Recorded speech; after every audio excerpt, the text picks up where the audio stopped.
Hi, everybody. It's Sharyl Attkisson. Welcome to another edition of Full Measure After Hours. Today, we break down the impact of a landmark lawsuit that's upended real estate sales and how you pay commission.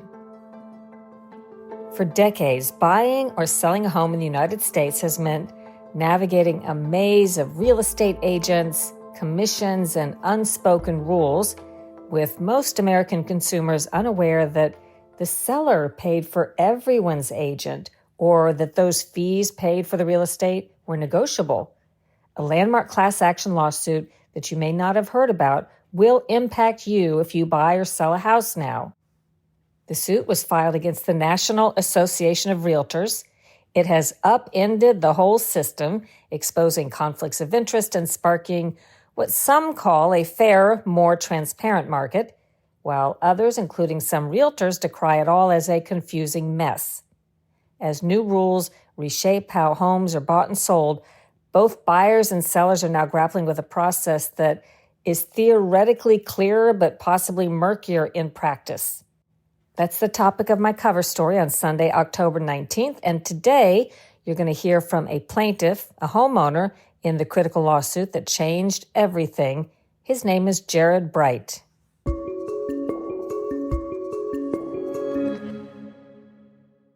I was a named plaintiff in the realtors lawsuit against the National Association of Realtors, as well as the major conglomerates of real estate companies. And currently I work for Mothers Against Drunk Driving as a regional executive director in the Midwest, what we call the heartland of America. Is that lawsuit referred to as something commonly like a shorthand? The actual title is Steitzer-Burnett. Seitzer-Burnett, but we call it the NAR lawsuit. Why? The National Association of Realtors. Okay. Let's start by, is there something that gets at the heart of this that you can say most people don't know that they would be surprised to learn about real estate? Sure. First, not surprising, I didn't know anything about real estate. I don't know a lot about real estate from a practical standpoint. But I do know what it feels like to sell a home and buy a home and deal with the 6%, that magical number that has been around since my grandparents and probably before. The fee that the realtors split. The fee that the realtors split and guarantee that split as a part of the home purchase. People would be surprised to know what? I think people would be surprised to know that the rate is negotiable. 3% and 3% is negotiable, whether you're a buyer or a seller. In this case, really drives home the opportunity for buyers and sellers to base that percentage off the value they get from the real estate agent they're working with. Before we dig in, realtors have told me and will say, it's always been negotiable. Everybody knows that. Yeah. It hasn't. It's one of those things where it might have been kind of this sense of we're okay if we say, it was always negotiable. But I think 99% of homeowners out there roughly have never had the opportunity to negotiate that. I talk to so many people who the 6%, 3%, and 3% is all they've ever had when buying and selling a home. And it's interesting, but there are real estate professionals out there that have openly said you can negotiate up, but don't negotiate down. Who would want to negotiate up? Who would want to negotiate that? And, I think at the end of the day, technology is improving. And so it would be surprising for people to hear that there's a large percentage of buyers who are buying their home based on their search on an app. What's wrong with the 3 perceived non-negotiable fees that go to realtors if people have been happy with that all these years? Yeah, I think people haven't been happy about that. It's one of those things where it's painful, but you have to do it. That's the way it is. That's the way it's always been done. And so, as Americans, we're not looking at other countries where it's completely different than the way that our real estate transactions are handled here. And so I think, in my opinion, people are, sorry, I lost track. That's all right. Do you think change came with the advent of the internet and services like Zillow, where people could do their own legwork. And did they start wondering why they're paying their realtor as much as maybe they used to pay when the realtor did more of the work? I know I did. And when I sold my home in St. Louis, which was a huge part of this case, I just remember saying, why am I paying someone who I've never met before 3%? No one from the buyer's side ever did anything for me. Sure, they brought a person to look at my house, but that's the point of real estate. And so it was really interesting. Post sale, I was confused. It's the first time I sold a home.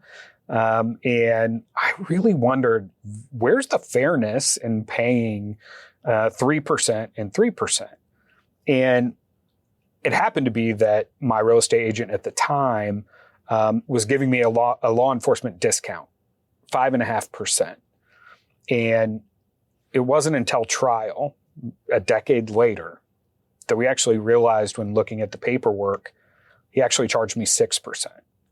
And it wasn't because of what he wanted. There was this system that pushes out these papers and documents without really looking at them, because it's just always been 3% and 3%. And so changing one of those percentages was out of the norm. And so I completed my transaction and ended up paying 6%, even though I was getting a law enforcement discount, which I was super appreciative of. But that just goes to show the transparency aspect of the outcome of this verdict. And that is that we don't know what we're signing as consumers. And isn't that our fault? It is our fault. But I think this draws attention to the fact that we should, but we should also trust that the value we're getting from our real estate agents is what we want.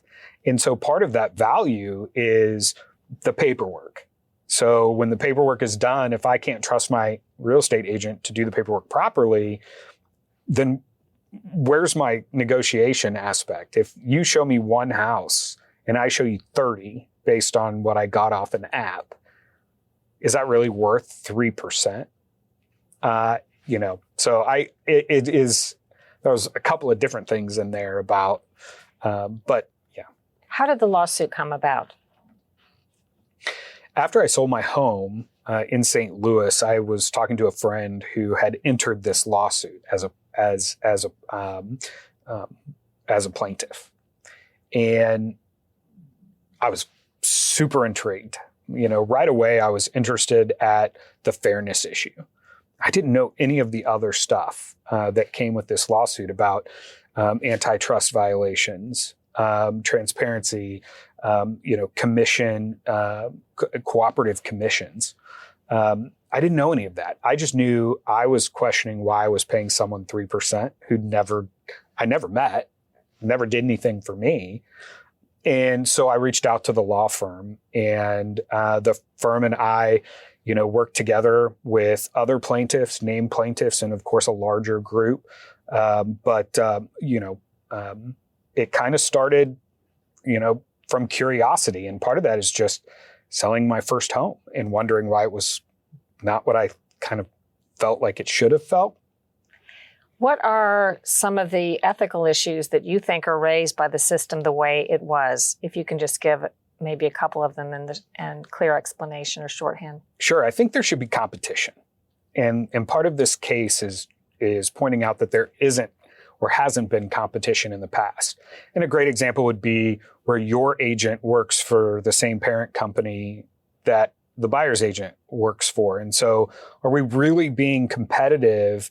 And am I getting the best deal from my agent that I should be? And vice versa for the buyer or seller. And it's one of those things where it's, when we talk about ethics, not only transparency, but do we know where our money is going? And a lot of the times, if you're a seller, you don't know where your money is going. It's a name on a piece of paper if you decide to read it. At the end of the day, I think competition brings value to the consumer. And so for me, I'll always be looking for what can my real estate agent bring to the table that going next door to another company can't. And if I can't get that from this agent, I should go to the next agent. and I should ask about, here's what I'm looking for. I don't want to pay 3%, but I'm not going to make you look at 62 houses, right? If I pay 1.5% and I find the home, would you be willing to do the paperwork? Now you can go and see a home or rent an apartment without a person with you. You get a code for a lockbox. You go in, you look at the house or the apartment, you lock the key up when you leave. And so there's that aspect now that technology is really filled. We just haven't had before and really needed a person to be responsible for showing you those homes or apartments. You just don't need that anymore. And I think when we talk about ethics, transparency, negotiation, competitiveness, those are three big things that no one knew we could do or that we should know. And I think this case has really not only showed real estate agents that the times are changing to an industry that has never changed.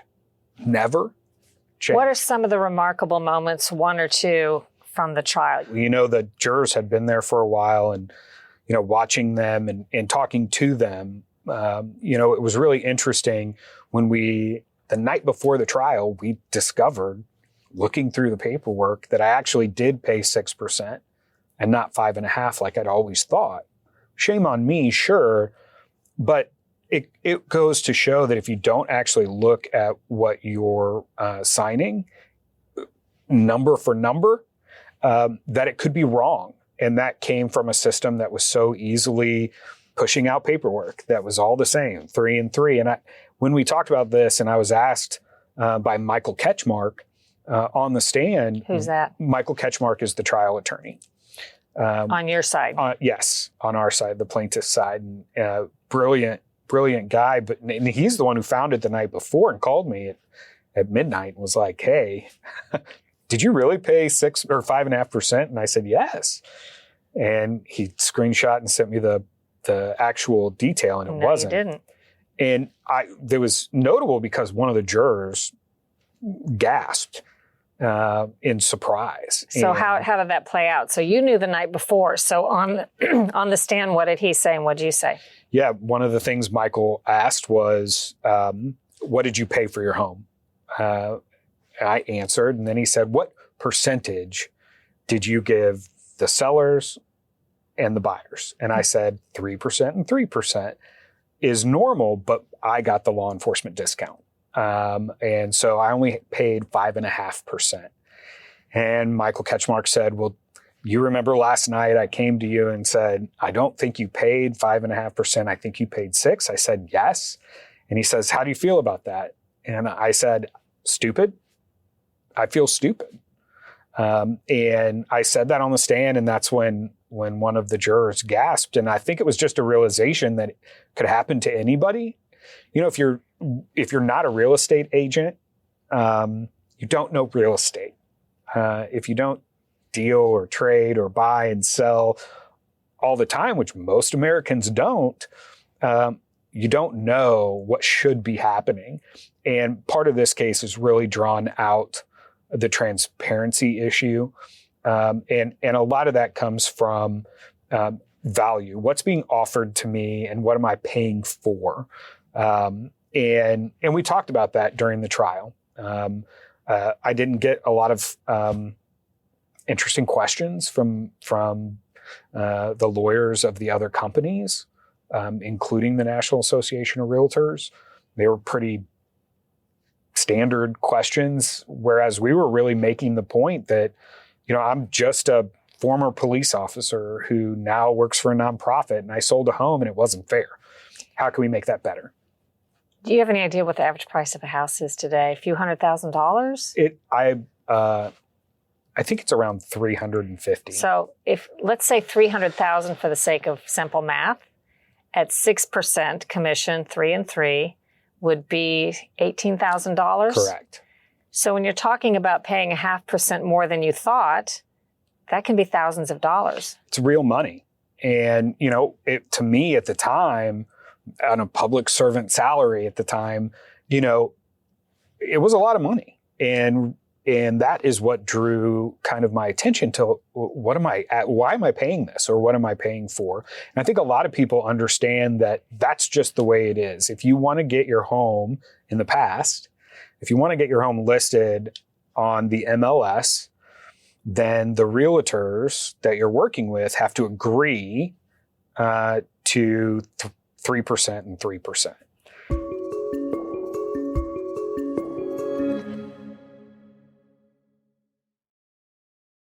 What was the lawsuit asking for?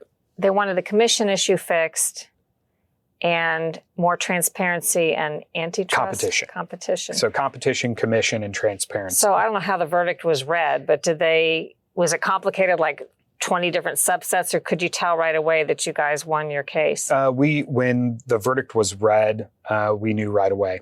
It was found in favor of the plaintiff class, and an award amount was read right then. So in simple terms, if you can, what has changed in the real estate industry as a result of the lawsuit?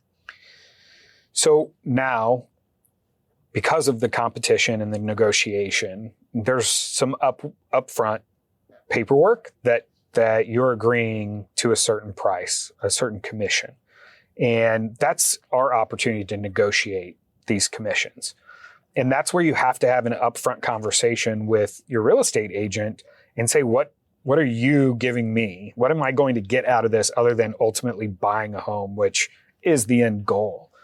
And those conversations have already started. I know folks who are talking to their agents about, hey, I'll do all the work. At the end of the day, I only want to pay 2%. And so that negotiation of, okay, well, here's what you'll get for 2%. And honestly, I think it opened a door for real estate agents that are out there that are starting their own business or coming up in the business to adapt. I think we live in a subscription-based world. And, if I'm no expert, but if we're running a business and saying, okay, if I'll charge 1%, here's the services. At 2%, here are the services. 3%, here are the services. At 5%, here are the services. And I think that we as consumers have to shop around. But if everybody does the same thing as a service they provide, then it's not a competition amongst companies. And these large conglomerates are basically fixing the competitive nature of real estate. And that's what this case showed. And look, I think if you're a young real estate agent today and you want to say, I want to sell as many homes as I can in 1 year, then you have to look at, okay, for 1%, I only have to talk to this person one time at the beginning and one time at the end. If 2% says I need to show them 5 homes that aren't on Zillow that they find and send to me, then that's what I'm going to do. And so I think, and of course that goes up with, the price of the home, that goes up with the services that are out there, but it no longer ties the MLS to a fixed percentage rate that we know has always been that way. What is your advice to people, sort of as a takeaway, someone buying or selling a home? And I want to mention that you're talking about negotiating with the person who would be selling your home. I don't know if you have any power to then say, and I don't want to pay the other guy that much. So can you give the simplest and best advice that you can for somebody who might be putting their house on the market or buying one? I think first and foremost, more than ever before, now is the opportunity for folks to actually have a conversation. I've been disappointed. I know there are a lot of Americans that are out there that have been disappointed by a real estate agent. And then we all have the other story where they were amazing and they did absolutely everything that we needed, not just that we wanted. And there are a lot of examples of that. But my advice to people now would be flat out say, what do I get for X percent? I sold my home in Indianapolis by listing it myself, but I still had to go through an online service and agree to pay 1% to get it on the MLS, and I sold the home. So I paid 4% total instead of 6% total. So the buyer's agent, 3%, and 1% to get it listed on the multi-listing service. Correct. And to me, the seller, that's exactly what I needed. I didn't need to talk to a seller's agent who was checking in every day and who was being there every day that the house was shown. I didn't need that.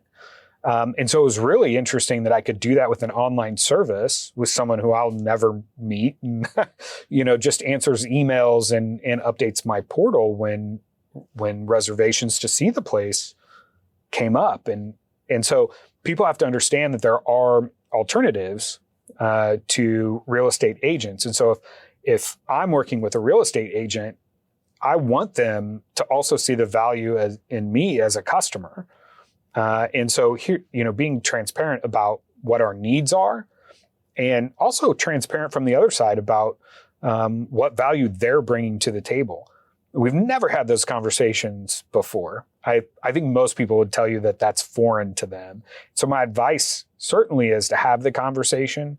My second piece of advice, read it.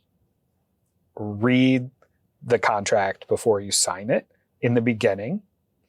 And don't be like me and just DocuSign a closing statement, because you'll probably miss something and no one is perfect. And so I think as in a changing environment like real estate is today, I think we have to have a responsibility ourselves and really pay attention to what's being presented to us, because it's so easy to just click the DocuSign and my pre-made signature fills the line and it's done. I hit send and it's over. Well, I lost out there. And I don't want to see anybody else lose out. I also want to see real estate agents thrive. And I think as any industry that it's going through a change, a more fair, a more transparent, but also more opportunities. There are a lot of studies that show that next year, satisfaction of looking ahead and being optimistic amongst real estate agents is huge. And so I hope that they're, out there grinding away. But I think they also have to start to think about the value they provide to each individual customer and not just a blanket percentage for everyone.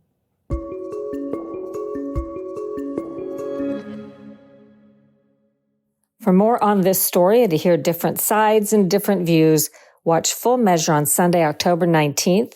For a list of stations and times, go to SharylAttkisson.com and click the Full Measure tab. If you happen to be listening to this after October 19th, no worries. You can always watch a replay at fullmeasure.news online or on our unadvertised YouTube channel for Full Measure with Sharyl Attkisson. It's a good time, if you haven't done so already, to check out my latest national bestseller, Follow the Science, How Big Pharma Misleads, Obscures, and Prevails. Not only does this contain a wealth of information, behind-the-scenes investigations, and all kinds of material that will explain our corrupt medical establishment and what you can do about it, but also proceeds from book sales support independent reporting causes. The same is true at the Sharyl Attkisson store. Go to SharylAttkisson.com, click the store tab for some exciting products designed exclusively for independent thinkers like you, with slogans like, I need to find some new conspiracy theories. All my old ones came true. And do your own research, make up your own mind. Think for yourself.